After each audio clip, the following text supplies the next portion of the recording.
عليك إنك بالوادي المقدس طوى وأنا اخترتك فاستمع لما يوحى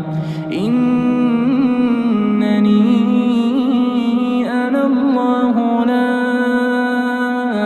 إله إلا أنا فاعبدني وأقم الصلاة لذكري إن الساعة آتية أكاد أخفيها لتجزى كل نفس بما تسعى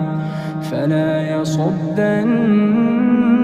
عنها من لا يؤمن بها واتبع هواه فتردى وما تلك بيمينك يا موسى قال هي عصاي أتوكأ عليها